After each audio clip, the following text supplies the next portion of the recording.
I think we're recording. Hi, shit talkers. Welcome to Talk Shit with P. And I am your host, Paula, the shit talker. I mean, don't we all like talking shit anyways? Are you a creator? If so, you are in the right space. Talk Shit with P is a place where we showcase and celebrate the talents, works, and stories of creative minds from all walks of life, while also raising awareness for mental health through providing a supportive space to share their stories, insights, and experiences. We will be discussing creative journeys, the high, lows, and the ways we manage our mental health through it all. Join us each week for inspiring conversations, useful resources, and a community of like-minded creators as we dive into the minds of creative beings to explore their journeys, struggles, and triumphs. So whether you're a seasonal creative or just starting out, Talk Shit with P is the podcast for you. All right. Good morning, everybody. It's very early in the morning, well, especially for Gordon. But we got the podcast lawyer in the house. Hi, Gordon. Welcome to Talk Shit with P. Hi, Paul. It's about time we got to talk shit. I know. I mean, we always talk shit, but it's finally time we talk shit on Talk Shit with P. There we go. People who don't know. Okay, for people who don't know, 1 minute. See, I thought I was going to be prepared. Gordon is the guy keeping creators out of legal trouble while living a life that doesn't look like the typical lawyer grind. Because you really don't have the typical lawyer grind. Like, No, definitely not. Yeah, I've seen some lawyers, they don't look as good as you do. Well, thank you, I think. Welcome. So, Gordon, you are known as the podcast lawyer. Out of curiosity, how did this name come about? Because I also know you were also known as the theater lawyer. Mm-hmm. So, quick history on that. So I'm an entertainment lawyer by training and practice. I've been doing it for about 34 years now. And when I started looking for ways to market my practice, I had already sort of established myself as a theater expert in that field, and also doing independent film and TV. But when I started marketing my practice by creating a podcast, I decided I needed to do some due diligence, just make sure I was following the rules and doing things by the book. And what I found out was there was no book. So I wrote one and did the research, wrote the book, and that's how you become known as an expert. And the branding as the podcast lawyer is just something that has worked out really nicely for me. So it really tells you what I do and positions me as the guy. So it's great. And it suits you. Like, sometimes I forget your name is God. I'm like, the podcast lawyer? And they're like, who's that? I'm like, oh, shit. His name is, the bald white guy? Yeah. Oh, thanks. Most people always call me, like, in conferences when people want to know who Paula is. It's like the short girl with color in her hair. Or if I'm not bald, like, I always have some sort of color in my hair. So, But I love your bald head. Like, for me, it feels like a lucky charm. Like, I always just have to, Yeah, well, with the Buddha, you rub the belly, and I guess with me, you rub my head, right? Exactly. It would be so weird. Like, even with rubbing your head, people find it so weird. So imagine if I started rubbing your belly. We'd have some splaining to do. Go to HR. Podcasts will start having conferences will start having a HR department just for that. So clearly, you were not born in a blazer. We know you have a theater background from the age of 5. Oh my God, Yeah. I don't remember if I knew anything at the age of 5. Probably eating sweets. I knew how to open chocolate wrappers. That was a talent of mine. That's why my teeth are the way they are. But let's talk more about the pivot. So you started at the end. This season of mine, right? I've shared it's my final season 4 right now. Is pivoting and changing direction. So this season is mostly about that. Pivoting, changing, rebranding, and you being in the business of theater and entertainment, I know there's a lot of that you yourself pivot from theater to law. So let's talk a little bit about that. What made you be like, no more theater and getting into law? Like how did that two collide? Well, Jen? as you said, I did discover theater at the very young age of 5, and I got very excited about it, and became an avid. Well, my family took me to see a lot of theater as a young kid, and then by the time I was about 12, 13 years old, I was getting into some low grade trouble with friends of mine, and the junior high principal called me aside and said, "I want you to run the lights and sound for the school's variety show." And so I did that, and that led to doing more of those kinds of things. And in high school, I was the sound man for the theater, and actually I was the school sound man. And by my senior year, I was working professionally in theaters and theme parks around Los Angeles as a sound and lighting technician.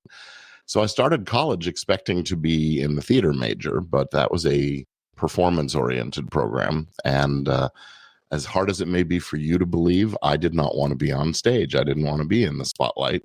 I was for a person who's constantly on the stage. I was all about being behind the scenes, and so I ended up shifting my major several times from theater to photography to journalism, and then ended up in radio, television, and film production. Which was really the obvious thing from the start. I just don't know why I didn't do it right away. But in my senior year, I had sort of finished up all the coursework required for the major. And so I started taking some of the graduate levels programs that the master's and PhD students were taking. And I ended up in one called Government Regulation of Media. And I remember the professor was a woman named Deanna Robinson, and I was doing very well in the class. I think I had the top score, even though I was the only undergraduate in the class. And she pulled me aside one day toward the end of the semester and said, "If you haven't, you should think about going to law school." And I hadn't, and I didn't plan to, and I laughed it off at the time. But a little while later, I was applying for graduate programs, and I thought, okay, why not? And I took the test, and I applied for law school, and I got into law school, but I didn't get into film school. So the idea of law school was there. I didn't go right away. I took a year out of, well, I started out to work in television. And it was only after the Writers Guild went on strike in the late 80s that told me that I should look for something that might have a little more job security. And that's the law school thing. And so I went to law school, and with my background, it was pretty clear from the beginning that I was going to be doing entertainment law, even though that made it very hard to find a work, position, a job. And, but I ended up, getting where I wanted to go. And I've been practicing as a solo attorney most of my career now since the early 90s. So. Look at that. For somebody to say it was hard to get a job, but also you kind of humbly bragged about doing it solo because it can be easy, especially being in LA. Right. Well, yeah, I had a job. LA is entertainment, but it's also. Yeah, I did have a job working in an entertainment litigation firm, a small firm, briefly, but that didn't work out so well for them or for me. So I decided to leave before I was, before I killed myself, basically. Why do I somehow wish I got to hang out with the younger version? Like, I enjoy hanging out with this version of you. But you wouldn't have liked me back then. That was one of the reasons that I got out of litigation, is that I didn't like me when I was doing it. I got very adversarial, and I had a hard time turning it off in the end of the day. And that was just not good for personal relationships or my mental status. I feel like I attract assholes, so probably at that time I would have really enjoyed you. But to a certain level, who knows? It's possible. Of course, I'm a lot older than you. You were a baby when I was doing this, so. Okay, let's not do that. Okay. Old enough, but it's funny how the story in itself, right, has so many pivoting, and sometimes you don't know how the redirection is taking you, but then it ends up taking you to the life you actually wanted without knowing that, So, I've done a lot of jobs while trying to find my dream job. You can't just stay home. I'm the person, I'm going to do whatever I can because the bills gotta be paid, right? So I worked a lot in retail, and I learned all these things. I didn't know how I was going to use them, what would come to them. But now that I'm starting my own stuff, some of the things are very clear of the do's and don'ts. So like, oh yeah, I don't want to be like that company because they used to run it this way and do this. So I'm curious, with your sound engineering background and now being a podcaster, running your own podcast and entertainment, like what skills from those days that still sneak up to you in work life right now, even your normal life? Well, obviously the skills and understanding. I mean, look at how you sound right now. Yeah, look at how you sound right now. Like, that's brilliant. Like, I can listen to you talk all day. Well, I'll give genetics most of the credit for that. I was born with, well, I wasn't born sounding like this, but can you imagine this voice coming out of a baby? I mean, anything is possible. But yeah, by the time I was in junior high, I would answer the telephone back when the household had one phone for the whole family, and people would think I was my dad answering the phone. So the deep voice is just mostly genetics, but yeah, I've practiced and learned to sound good, and of course, knowing how microphones and audio equipment work, it's been sort of a priority for me to get good sound. And yeah, the other skills that come in from the television production world, from the audio production world, really is just being able to stick to a timeline and being organized and having my thoughts planned out so that I can do my creation. But also as a lawyer, that's helpful because you need to structure your arguments and make your point. So it's funny how they come hand in hand, like both, like two sides of the coin. You need kind of both of them. So perfection, perfect pairing. So when you jumped from production into law, right? I'm curious to know, what did you think success would look like, and how has the picture changed? Because I remember, I think I've mentioned it to you that my dad is a lawyer, and both me and my brother quit law school after like half into the year. Like we didn't even finish the whole year. But also the idea I had of the success of a lawyer comes from the shows and the books I've read, like John Christian. Yeah. And the shows show you how fun being a lawyer is. And I like the argument parts because I like arguing and I like heated conversations and I like debating and I like just pissing people off, like Harry Spencer and the Lincoln, like all these people give you this idea, but it really isn't that. Well, that's actually one of the things that should have been a signal when I was younger, that, you know, I could argue a point right or wrong, and I would just argue it the other side into submission, whether I was right or wrong about the actual facts of the situation. And so, you know, my parents, once I said I was going to go to law school, they said, of course you're going to go, you know. It's the obvious thing. Yeah, I come from a family of healthcare people, but for me, law was a better choice. I love the intellectual stimulation of it. That's really what it is for me. But and getting to help people and help creators, because I really do believe that the ability to share a message, to make an impact and you know, have an influence over how the world operates is important, and everybody has something important to say and should be able to share it. So my mission really is to help make that possible and allow folks to create and feel safe and protected while they do it, so they're not going to end up in some kind of trouble or some kind of a disagreements with people. So that's just sort of my mission and purpose here. I love that. Speaking of creators, right?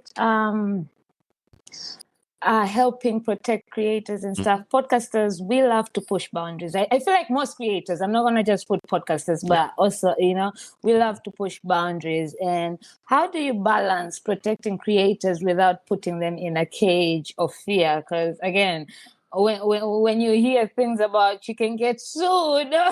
Yeah.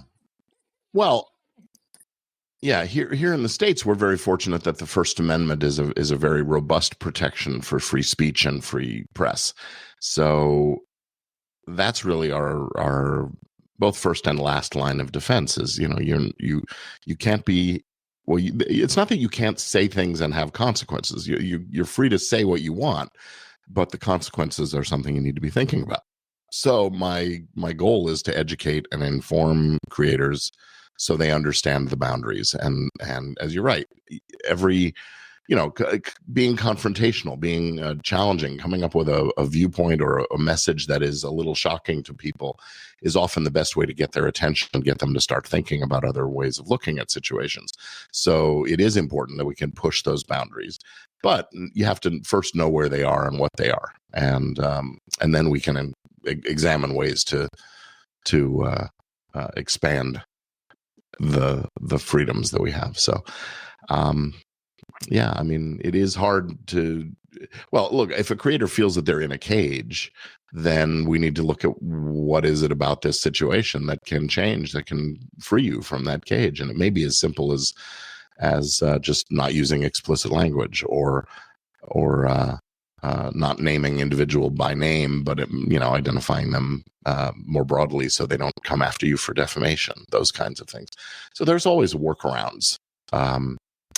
I mean, I guess unless you want to, get involved in something really, really heinous like child pornography or something like that. Oh, No excuses for child pornography.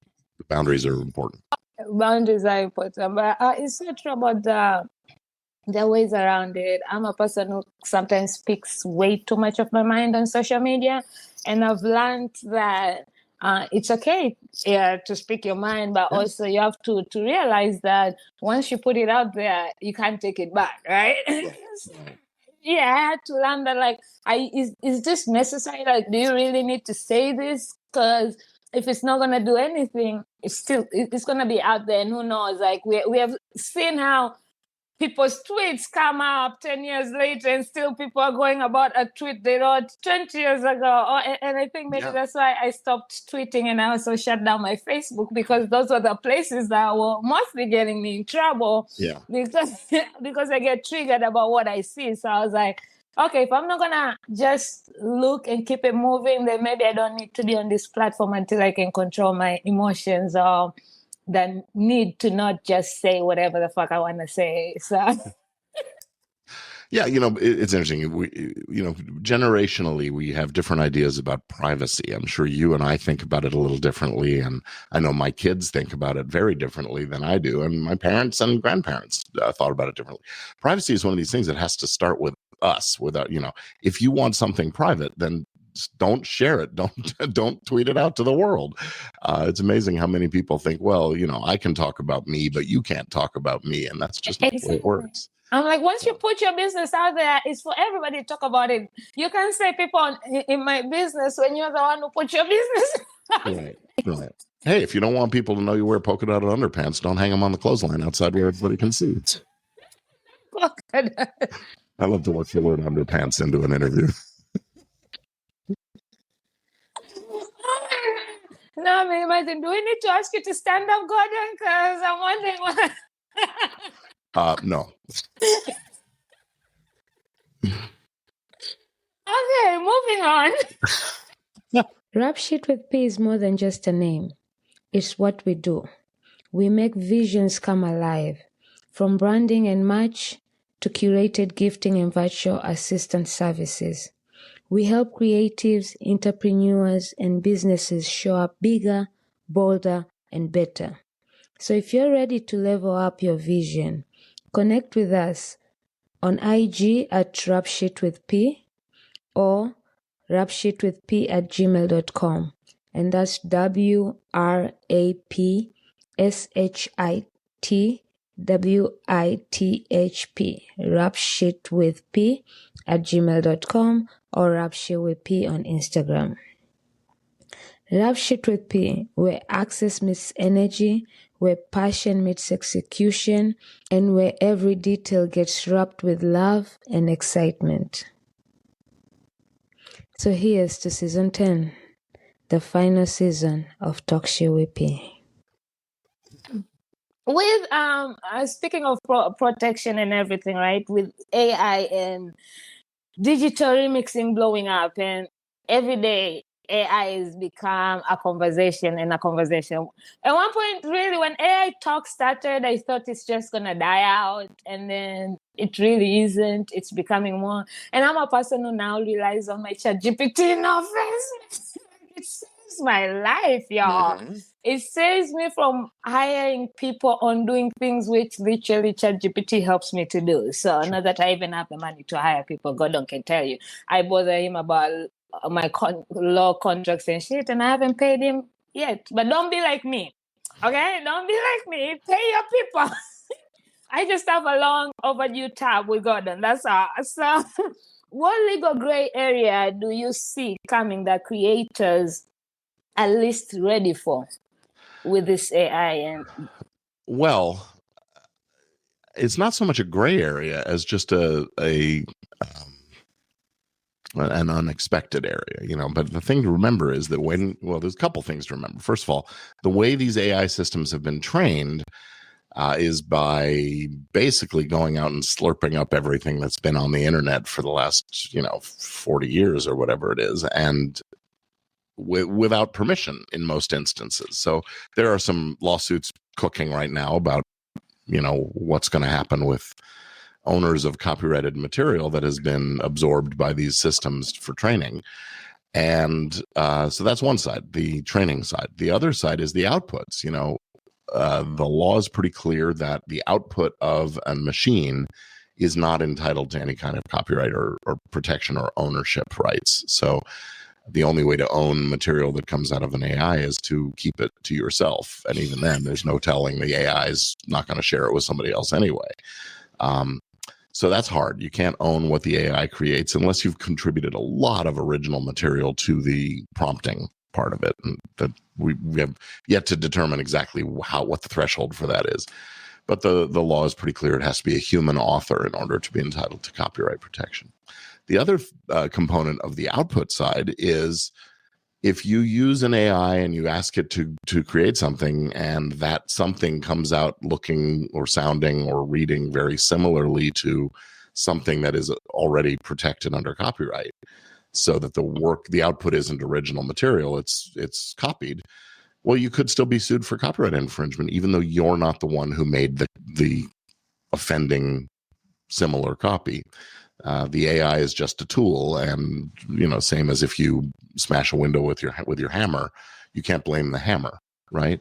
So you're still responsible for the actions you take, and that liability can be significant. So we still, as users of AI, we still need to be thoughtful about how we use it and whether we use it verbatim or whether we go through it carefully and analyze where did this stuff come from. So the AIs are getting better at being transparent about that, but we've got a long way to go.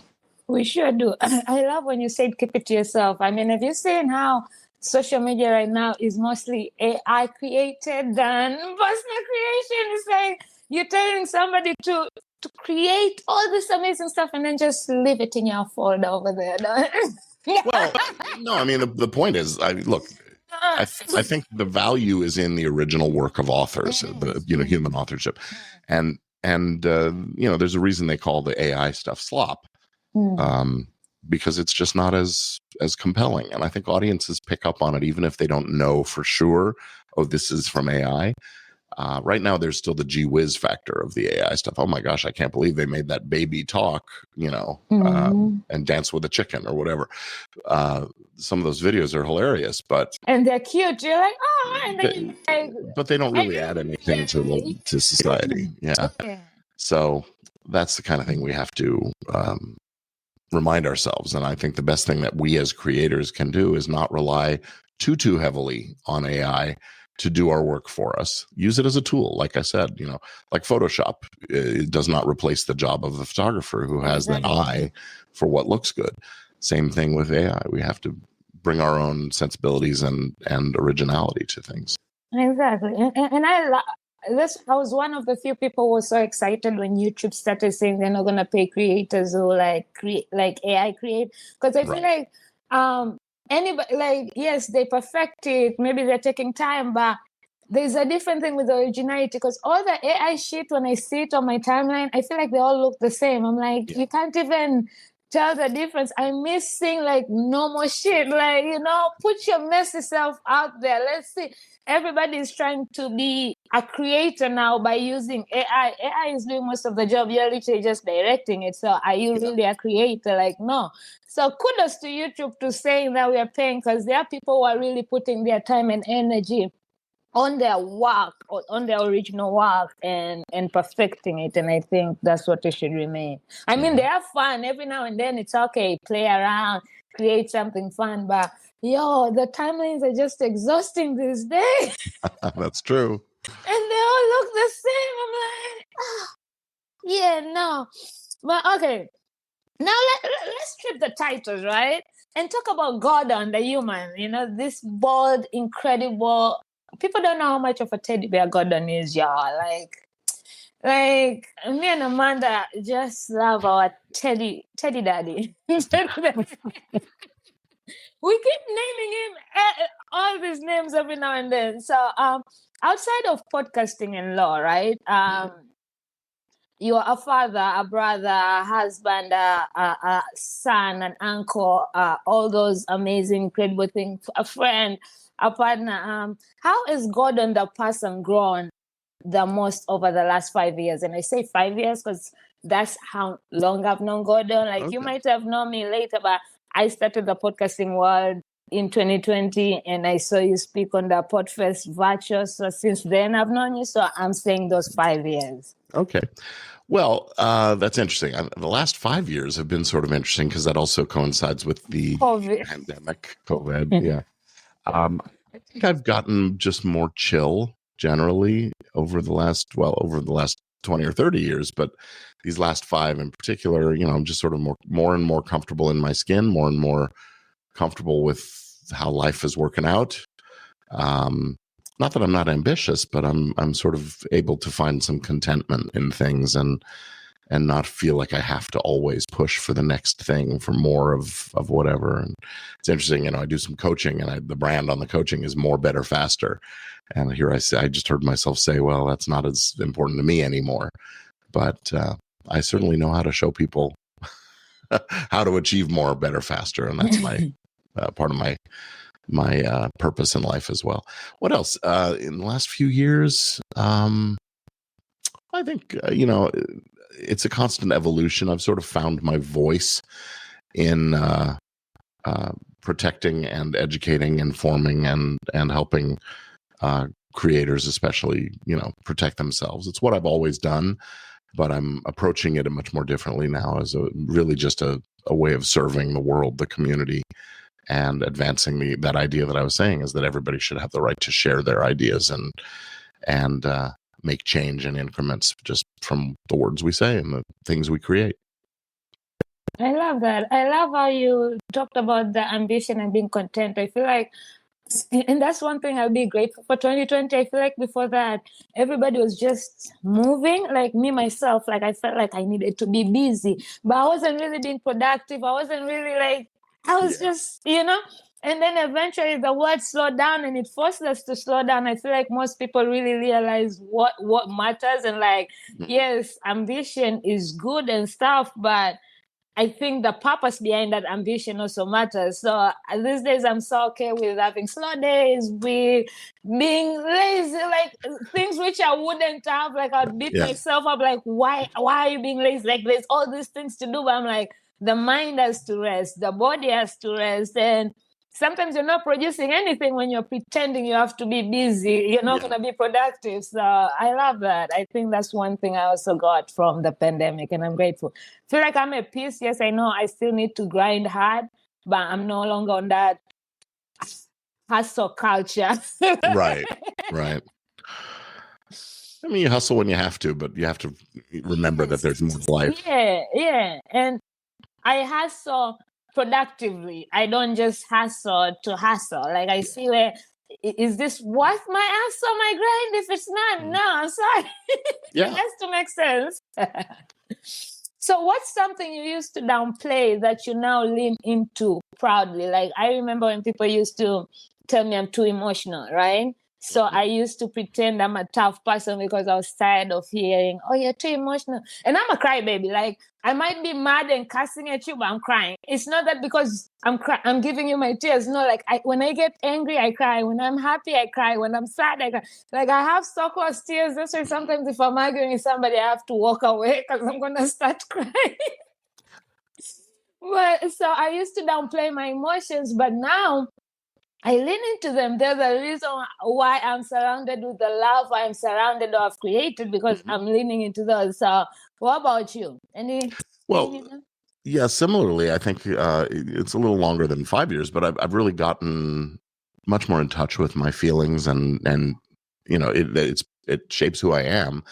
And I'm okay with showing the world who I am, really. And as I said, when I was in college, I didn't want to be on stage or in the spotlight, and now I'm very comfortable being on camera, on microphone, on stages, and there's a part of me that is nourished by that opportunity to be in front of an audience and share my ideas and thoughts, and hopefully get some applause when I do it too. So it's fun.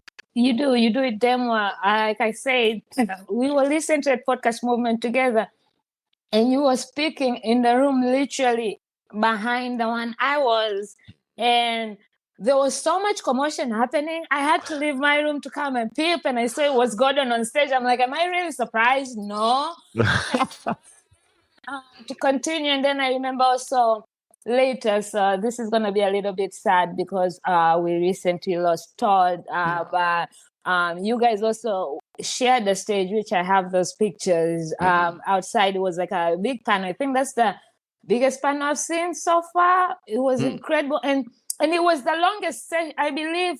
I think you guys had almost 2 hours or something for that. It was, we were on stage a long day. I'll tell you, they say it's the biggest panel. I'll say maybe by weight with me and Todd on it, but I mean, normally I think I've seen 5 people the max, right?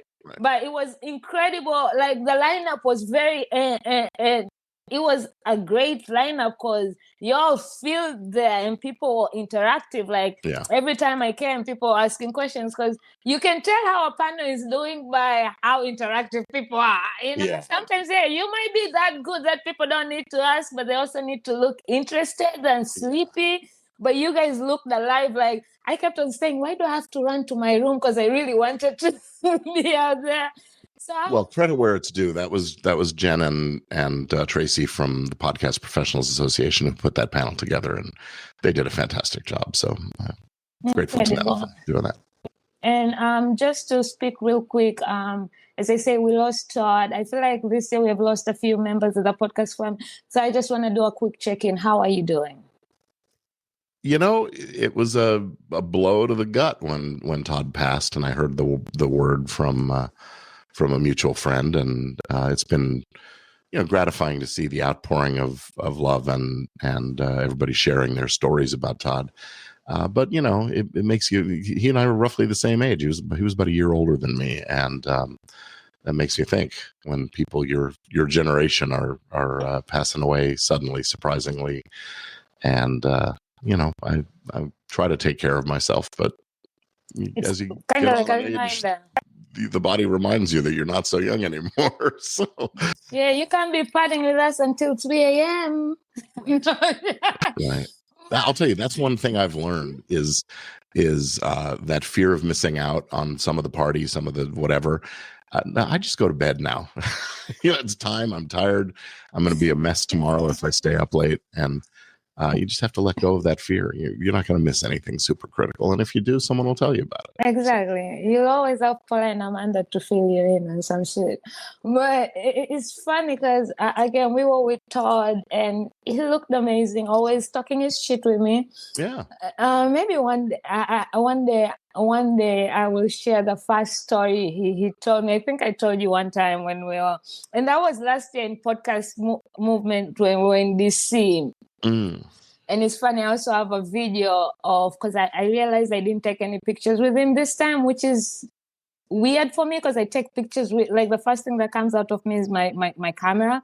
Mm-hmm. But I had a video. You remember last year in DC, we all stayed an extra night. Most of us left on Friday. So Thursday night, we were sitting at the hotel lobby before we went for a walk. I think, no, it was after we came back. And the Buzzsprout people were there. Todd was there. Brian from Lipston. So I have a video of that. I was like, oh my God, it's nice. But the last thing he told me when I was leaving Podcast Movement was like, see you at Podfest. And I was like, will you though? Will you? Because in my head, I'm the one not sure if I'm going to Podfest. But I didn't know. I was really saying goodbye to him because in my head, I'm not going to see you at Podfest. But now he's gone. I really won't be seeing him at Podfest whether I go or not. Yeah, well, my heart goes out to his family and all his friends and the people he worked with. He was a leader with the Blueberry and the company. And, there's a void there that I think the people from Blueberry will fill it nicely, and the company will go on, and Todd's legacy will continue. But it's definitely a vacancy and a void. So it is. The community lost a kind soul, and it's gonna be hard. But that's life. We are all gonna die sadly. But rest in peace, Todd. So before we move on to the final section of my this conversation. Oh, have we started already? We're recording. Why are you being like Joe? Literally, Joe, after we finished recording, I was like, wait, were we recording? I was like, I mean, it's a fair question, right? It is a fair question. It's one of the things people... Hey, we're just hanging out talking shit. Exactly, because this is what we normally do every now and then. So when was the last time life humbled you or made you check yourself? Last time life humbled me or made me check myself? Well, I have a 12-year-old son. So that may be measured in minutes. He's always got something to say that, just, reminds me where I belong in the scheme of things. I'm just his old dad. Yeah, kind of. That's always, that's where it comes from. If anybody's going to speak your truth, it's going to be your kids. All right. Oh yeah. Kids really know how to humble you. And especially it's always at the wrong time. Maybe this is why I can't have a kid, because I don't need somebody humbling me. Like, there's so much that we train out of our children, and training our children to respect and be aware of other people's feelings. I think it's very important, but at the same time, what often goes by the wayside then is the sort of the real truth of how they see the world. And that's a shame, because often they have some very interesting perspectives. I'm constantly startled and humbled by my kids' intelligence, all three of them, and how their sense of humor, their sense of wonder at what's interesting in the world. They're really curious and all of that. And it's a great trait to have, and I hope they never lose that. So I love that. It's always nice to see life through a kid's vision, especially kids these days. They remind us, because we're so tainted by so much shit that we have seen or been through. So sometimes we forget certain things that we hear there. And this is why maybe sometimes I hang out with older people or younger people, because I'm like, I only know on my generation, right? I need to see it from different visions. But you said you have 3 kids, I believe. So you have a 12-year-old son. I have a 15-year-old daughter and a 17-year-old son. Yeah. Yeah.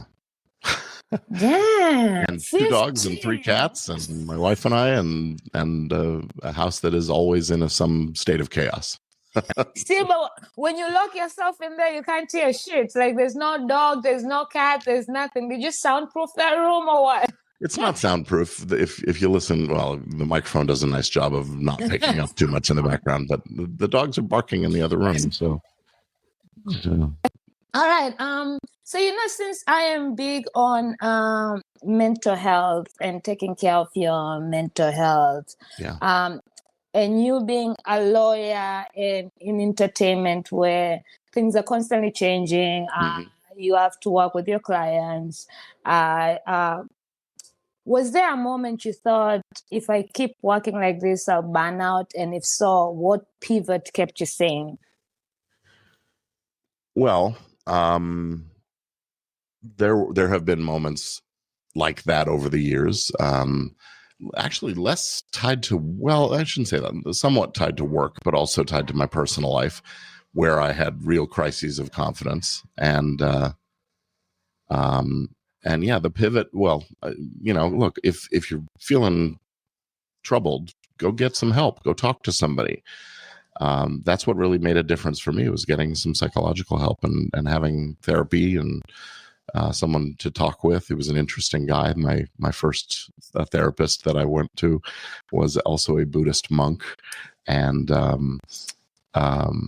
taught me meditation and taught me a lot about myself and just getting in touch with those feelings and things. And that was really an important thing. Remembering, it ain't all about me, and it ain't all that important when you really look at things, the scheme of things. I think they wanted to show off now because I say they were too quiet. Now I could hear the back. Yeah, the dogs and lawnmower outside. It's No, I love it. But also I wanna say, most men are always kind of, I think, how they were raised to be strong, so they're not quick to share their emotions. Even when you tell them go speak to somebody, like that feels like a hit on the gut or something. So I love that you went to do it for yourself, because I am a firm believer in therapy. I think I've become a calmer person because of therapy. Because God forbid, if I had not gone to therapy, maybe I'd be in jail by now by smacking people. I don't know. Yeah. But therapy does help. So I love that for you. So you said you built a practice that supports your life, and that comes with a lot of, not a lot, but some boundaries or habits. So which would you say were the hardest to set to make this real? Because it's so easy for people to say, you gotta have boundaries, or you gotta set like strict rules for yourself. Like even when we talk about budget, right? You can create a budget, but sticking to a budget is the problem. You can create boundaries, but sticking to the boundaries is the problem. Following it is the issue. So what was that for you? Well, I mean, a big part of it is the discipline to show up and do the work on a day-to-day basis. I don't have a boss that's, expecting things of me per se. I mean, I guess I have my family and I have my clients. But, when you work out of a home, and I've worked from a home office for a long time now. I didn't at the beginning, and having an office to go to was definitely part of that boundary setting. And look, it's daytime, it's work time. I'm supposed to be here, and there are people around who are going to notice and maybe judge me if I'm not. I got over that part pretty quickly, but and I, since I've been working from home, the distractions are many and varied, and not the least of which is the kitchen and the television and the bed. And the bed, exactly. Yeah. And so it's really just a matter of being disciplined and remembering, okay, I've got work to do, it's time to get to it. But the flip side of that is also recognizing when I'm just not at my best, and maybe I need to take a break and rest a bit so that I can recharge the mental batteries that I need to do my work well.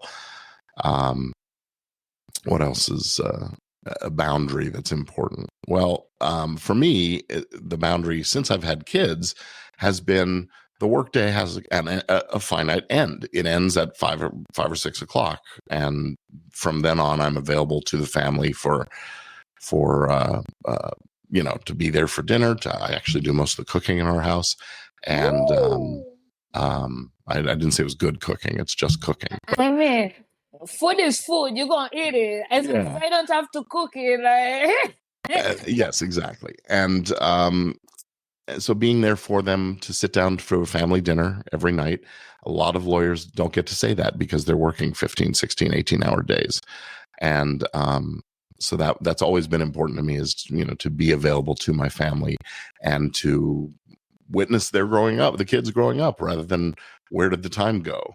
And so going to college and stuff. Yeah. I mean, we're starting to think about that with the oldest right now. And I mean, conceptually, it's really hard to get our head around, but It is what it is. But also, taking weekends and having my nights off is part of that recharging of the batteries and being,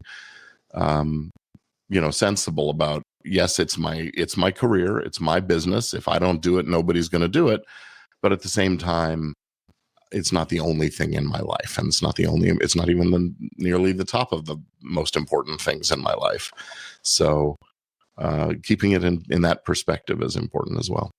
I love that. And you're so right. Since I started working for myself, people always be like, oh, you should work for yourself. It's fun. It really isn't, because I sometimes miss having a boss because I feel like it was discipline. Like I gotta wake up at a certain time because I'm supposed to show up. Yeah. Even if I'm working from home, like I need to be on my computer at this time and work through it. But when I'm working for myself, my days are mixed because sometimes I work late nights. So I might work until 4, 5 a.m. and then the entire day I sleep or rest. And I feel like, oh shit, people right now are working. But also I'm like, I worked at night. And then there are days where you really don't feel like it. And sometimes you don't do it because you're like, I'm not expected anywhere. But then it's also, you don't do the work, nothing's going to get done because this is... Yeah. Well, and for me, having clients that are depending on me to get a thing done or move a case forward or whatever, that's really what drives me and motivates me to stick with it. Is people are counting on me, and so I'm here to serve. And if I'm not doing the work, I'm not really serving them. So that's always in the back of my head too. And me too. I'm like, because the boundaries I put, like on Thursdays, I don't do meetings on Thursday because Thursday is my best day, and I don't like to be on the phone with people I don't want to be on the phone with. No offense. And then Monday, because for some reason I always work Sunday nights because I like to have a Sunday fun day. So I'm probably day drinking on Sunday, chilling by the pool or just brunching. So I go to bed early and I wake up like at 11, 12, like midnight. So I'm up and I work.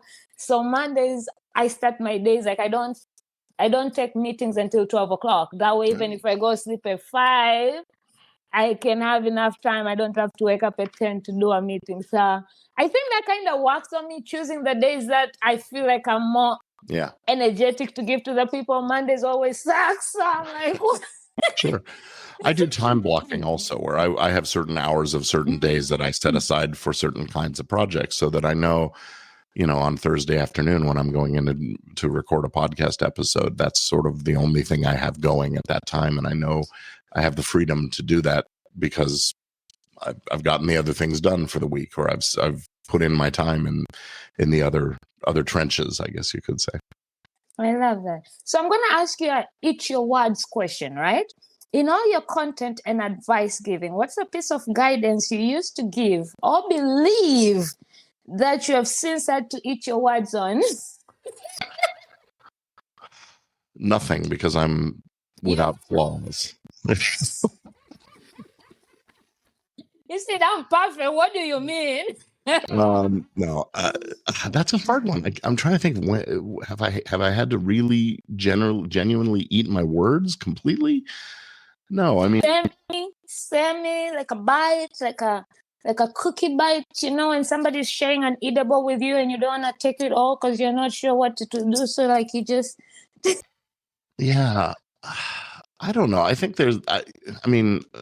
I'm full of myself in my way, but I think I'm a humble guy mostly. And what has... You should be full of yourself. God. Oh, thank you. Eat my word. I don't know. I mean, I think what happens with me is not so much about particular advice that I give. I think I usually give the right advice. Sometimes, though, my reading of people is off, and I'll either assume a not so nice motive behind something when it's in fact they're just innocently doing whatever they're doing, and vice versa. I think I'm too easy to trust people and take their word for things when maybe that's not the smartest way to go. And I've been burned by people taking advantage because I trusted them. And so that's sort of like eating your words. You see, people, this is the perfect podcast lawyer for y'all. He barely eats his own words, right? You need, that's the lawyer you need. So Now comes the classic Talk Shit with P Masters question for the final season of Talk Shit with P. I'm calling this my signature question, and I've been asking everybody because it's just fun and I like people showering me with praises or not. You know, you can be mean if you want to, but I wouldn't approve that, you know. But you have known me for quite a while, and as of recently, much deeper, in a deeper level. What was your first impression when you met me versus your impression of me now that you have known me? The first impression of you, Paula, was, who is that loud girl? Of course. I mean, and you're petite in stature, but a giant in personality and voice. So that hasn't changed. My view of you hasn't really changed in that regard. More recently, having gotten to know you more deeply, I've seen more of your emotional side and your, you're just the things that affect you and you've shared more of your feelings, and I feel blessed and honored that you've done that. So, thank you. I love you, my what was the name? Not my teddy bear, oh my God, these nicknames can't stick around anyways. And I'm not even drinking Budweiser. I'm drinking Red Bull, just FYI. Okay. So we are gonna do the fun wrap up, which is quick questions, okay. Simple answers. The podcast world would be better if everybody would just. Oh man. If everybody would just share each other's work. So true. So true. Stop sharing those celebrities who don't give a fuck about you. I'm just saying. You know? What's one ambition, dream you'd be chasing right now if you weren't doing what you love that has nothing to do with law or podcast? I'd be producing theater. Of course. The last one now. If our relationship could be a podcast title or a song title, what would that be? What would that be if our friendship? Jibber Jabber with Gordon and Paula. Jibber Jabber. That's the title I'll put on this episode. Okay, listen up, y'all. I'm about to give you all a great ass tip, okay? Y'all know I barely read my DMs, and God, don't get me started on tracking my links. But now, I'm low-key organized. And you want to know why? You want to know what the secret is? Stampede Social. So Stampede Social, it's like if Instagram, Linktree, and your favorite social media intern had a baby, but with boundaries and vibes, lots of vibes. You get a full dashboard that tracks what people are actually clicking on. Now, wouldn't you like to know that? Like I do, and I enjoy it. I've been obsessed with it. Like for once, I know which post made you run to my link and which ones flopped harder than my ex's mixtape. Sorry. Plus, here's a kicker. Get this right. There's a 7-day free trial because we don't do commitments without a test drive, y'all. And if you're feeling spicy, or should I say extra spicy, use code PAULA20. Yes, that's PAULA20 for 20% off a plan every month for life. Yes, forever, ever, ever, ever, forever, ever, ever. So if you're a content creator, podcaster, or just tired of shouting into the void, go check out Stampede Social because your content deserves better than link in bio with zero context. Again, that's Paula20, PAULA20. Because I love you, but I love organized chaos even more. Don't say I didn't tell you. Don't say I didn't share. Don't say I didn't give you the good. Don't come back to me complaining because it's right there. Go on now. Go get your 7-day free trial. Thank me later. Well, Gordon, let the people know where they can find you, or if there's anything amazing you got coming up. So if you have anything coming up that you want people to show up for, how people can support you, all those beautiful things. And make sure you leave a piece of advice for anybody right now, including me, who's either in the process of changing or pivoting. What would the advice be? Well, everybody can find me. I'm fortunate to have a distinctive last name, Firemark. Gordon is pretty uncommon too. So GordonFiremark.com is the website center of things for me. And you can find me on all social media as G Firemark, or Instagram as Gordon Firemark. And please sign up for my mailing list. I don't have anything to promote this instant. I do webinars for podcast creators fairly frequently, and there will be one coming up in October, and I do them, every month or so. So, follow me for more information about that. And I guess my one best piece of advice for folks out there, creators, think of it like a business. Even if you're in it as a hobby, treating your creative endeavors like a business, because that's how the world is going to treat it as well, is just going to serve you well. So do things the way businesses do them. Get things in writing, have contracts, protect your intellectual property, and have a strategic plan, maybe a 5-year plan and a longer plan, so that you can always remember why you're doing it and what's next. I love that. Thank you so much. And by the way, he has incredible templates. I still use some of his, so go check out his website. And literally, if you go on Google and just put Gordon Firemark, I noticed he owns the Google page, from the entire. It helps that there's no other Gordon Firemarks out there, but.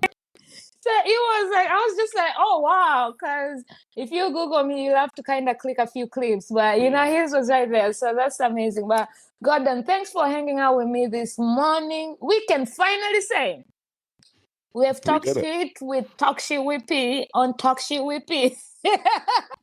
Well, it's been a hoot as always hanging with you, Paula, and I look forward to seeing you again real soon.